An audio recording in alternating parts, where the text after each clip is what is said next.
Parshas Pinchas, Daf Ein Hey Amud Aleph, Sefer B'Midbar, Tzavis Bnei Yisrael, V'amarta Lahem, command the Yidden, you should tell them about Korbanos, and then later on again it says, V'amarta Lahem, you should tell them this is the Korban you should bring. The concept is, why does it say V'amarta 2 times? And the reason is because all the mitzvahs need to be made to be mikuyam and fulfilled in machshava, dibur, ma'aseh, thought, speech, and action. By korbanos, you have the concept of thought. This is the concept of davening, avodah shebelev, the servitude of the heart, and then you have in speech, which is the concept of learning the concept of korbanos. As it says, if a person is learning the korban elah, learning about the sacrifice of elah as if he brought himself, and the concept of the actual bringing a korban. So the first one it says refers to Maaseh korban itself, the actual korban. And then when it says Tzav Bnei Yisrael v'amarta lahem, this refers to the machshava and dibur and Maaseh. And the explanation is as follows.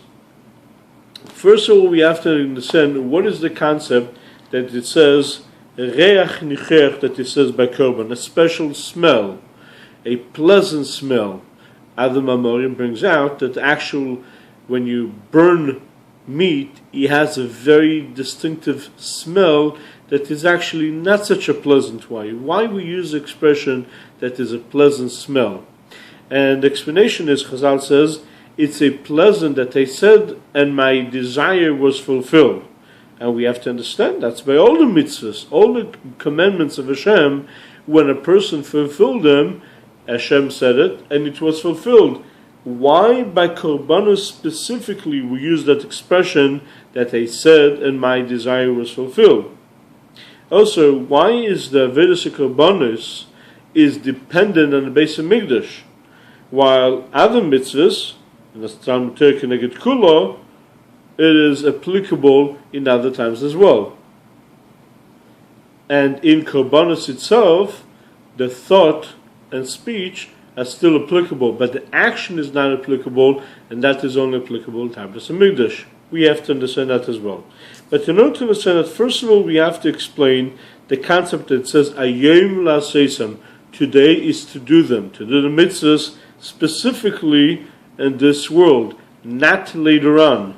In other words, this world is a place to do the action, and over there a person has a choice to choose good. And not just that, even if a person did not choose good and he did Aveira, he can do tshuva to return back to the Eibishter. However, in Olam Haba, after a person passes away, a person does not have any free will. But the way he was drawn in this physical world, that's the way he is in Olam Haba, in the world to come. And even though he sees over there the greatness, godly revelation, much greater level, and he sees how all the creations are completely nullified to him, and even the klippus and sitracha, even the evil, is completely subdued and is under the Eibishter, nevertheless he cannot control himself and to take himself in imprisonment. And is all of the animal powers and strength that he was pulled after in this physical world is being pulled over there as well. And this is the concept of kafakela, one of the punishment that the person goes in Gan Eden, in Olam Haba, is that they taking him and throwing him, and he has the same thought, the way it is in this physical world, and he feels as if it's in this physical world, but he realizes that everything is completely nullified. So from one side he's torn that he wants to do the good things, but from the other side he's being pulled to these physical pleasures the way it is in this world. And he's pulled both directions and he can't get out of it. Because the machshava, dibur, ma'aseh, which is the 3 clothing, thought, speech, and action, they are clothing him over there as well, and they're thick and disgusting clothing that pulls him down, and he cannot take himself out. A prisoner cannot take himself, release himself from prison. Only when there's such a concept as asiru abgadim atzeim, that they from above they tell and they said they should be taken off, then they can be taken off. And the difference between them, between Olam Hazeh and Olam Haba, that in this world we can change it, in Olam Haba we can, is because in Olam Haba every place a specific place, and therefore the evil is separate from good, and therefore where there's evil, there's no good.